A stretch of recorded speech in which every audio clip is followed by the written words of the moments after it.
Hey guys, this is अखिल आचार्य और आज के इस वीडियो में हम एसईओ को समझ लेते हैं। एसईओ को थोड़ा सा समझते हैं।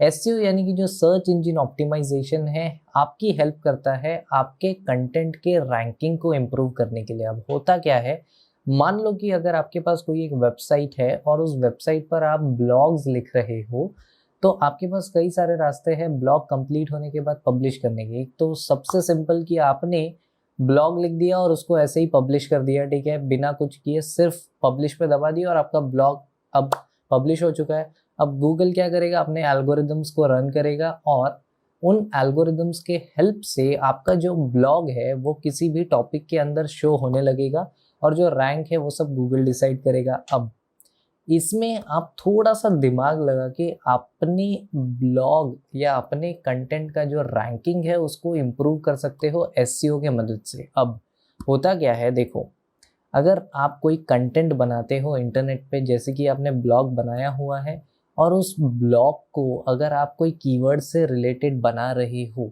तो उस कीवर्ड से रिलेटेड कितने मैचिंग वर्ड्स आपके आर्टिकल में है, क्या उससे मिलते जुलते इमेजेस आपके आर्टिकल में है, क्या आपने एक बढ़िया सा हेडलाइन दिया हुआ है आपके आर्टिकल में, क्या वीडियोस है, क्या टैग्स आपने दिए हुए हैं, ये सारी चीज़ें अगर होंगी तो जो गूगल है उसके एल्गोरिदम्स ज़्यादा स्मूथली रन होंगे। गूगल को पता चलेगा कि जो आपका साइट का डेटा है, जो आपके साइट का कंटेंट है, वो XYZ कीवर्ड के लिए एकदम बेस्ट सूट होता है, ठीक है।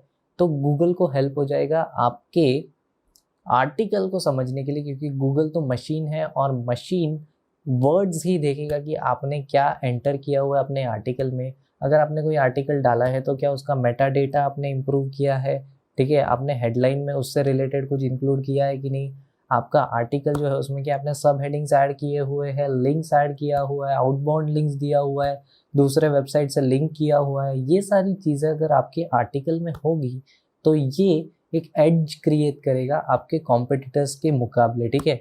तो इससे आपका आर्टिकल हटके बनेगा और ऐसे करने से गूगल को भी पता चलेगा कि जो आपका आर्टिकल है वो सो एंड सो कीवर्ड के लिए एकदम बढ़िया से ऑप्टिमाइज्ड है।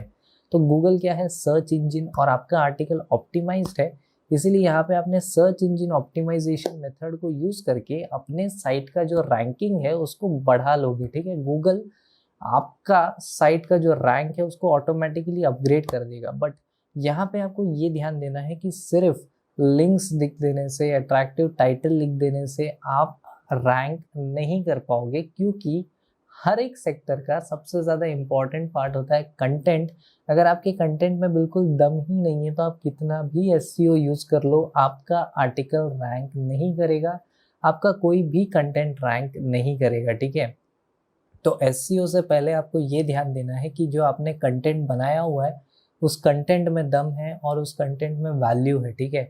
अगर ये चीज़ें होंगी तो एसईओ शायद आप ना भी करो तो आपका रैंक कर जाएगा। बट अगर आपके कंटेंट में दम भी है और आपने एसईओ किया हुआ है तो बहुत ज़्यादा प्रोबेबिलिटी बढ़ जाता है आपका रैंकिंग होने का, ठीक है।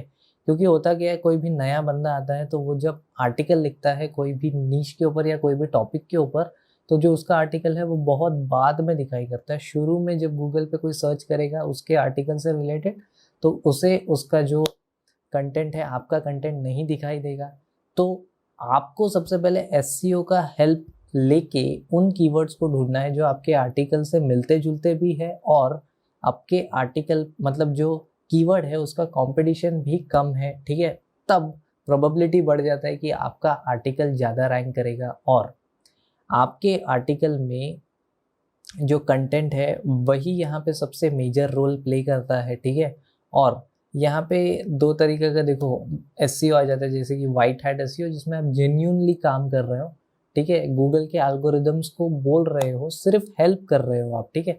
ये सब वाइट हैट एसईओ के अंदर आता है। दूसरा होता है ब्लैक हैट एसईओ, जहाँ पे प्रॉब्लम ये होता है कि आप गूगल के एल्गोरिदम्स को फोर्स करते हो कि आपके कंटेंट को जबरदस्ती पर दिखाया जाए, ठीक है। जबकि अगर आपके कंटेंट में दम भी नहीं होगा तो भी आप एल्गोरिदम्स को ऐसे फोर्स करोगे कि आपके कंटेंट को ऊपर दिखाया जाए जब वो कीवर्ड एंटर हो। तो यहाँ पे बहुत प्रॉब्लम हो जाएगा आपको अगर आपने ये मेथड अप्लाई किया, क्योंकि अगर गूगल को पता चलता है कि आप फोर्सफुली अपने कंटेंट को ऊपर रैंक करवा रहे हो, तो ऑन द स्पॉट ऑटोमेटिकली आपका जो कंटेंट है या आपका जो वेबसाइट है या जो भी आपका इंटरनेट का प्लेटफॉर्म है उस पर आप बैन हो जाओगे सर्च इंजन द्वारा। तो आपको ब्लैक हैट एसईओ में नहीं घुसना है, क्योंकि ये सही तरीका नहीं है, ठीक है। White hat SEO purely genuine है, इसको सारे लोग जो इसके बारे में जानते हैं यूज़ करते हैं। इसको यूज़ किया जाता है सिर्फ आपके रैंकिंग को बेटर करने के लिए, ठीक है।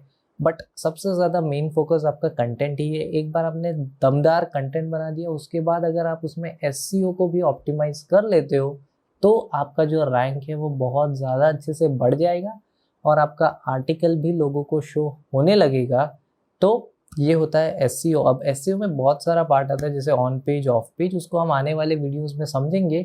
बट एसईओ इतना ही होता है कि सर्च इंजिन्स के अकॉर्डिंग हमें अपने कंटेंट को ऐसे बनाना है कि सर्च इंजिन्स को हेल्प हो जाए हमारे कंटेंट को रीड करने में। और अगर सर्च इंजिन्स अच्छे से रीड कर रहे हैं हमारे कंटेंट को तो वो ऑटोमेटिकली उसको ऊपर शो करेंगे, प्रोवाइडेड कि हमारे कंटेंट में दम है, ठीक है। तो एसईओ को हमने समझ लिया। अब आने वाली वीडियोस में हम एसईओ करते कैसे ये सब भी समझेंगे। Thank you so much guys ये वीडियो देखने के लिए। Bye bye and take care.